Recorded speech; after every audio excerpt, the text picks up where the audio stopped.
జై గురుదేవ దత్త. ఈరోజు దత్తాక్షేత్రాల నుంచి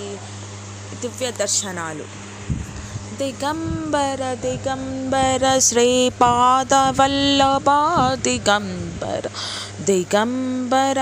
దిగంబర శ్రీపాద వల్లభ దిగంబర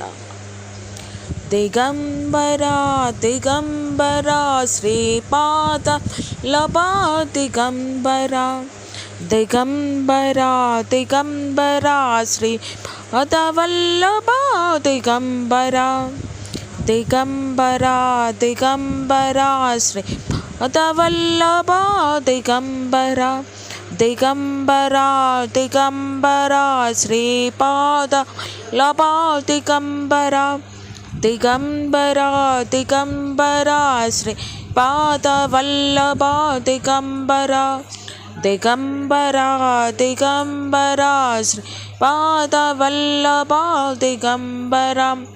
దిగంబర దిగంబర శ్రీపాద వల్లభ దిగంబర దిగంబర దిగంబర శ్రీపాద వల్లభ దిగంబర దిగంబర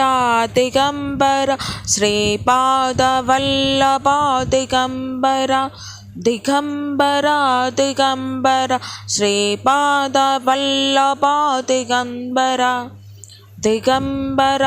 దిగంబర శ్రీపాద వల్లభ దిగంబర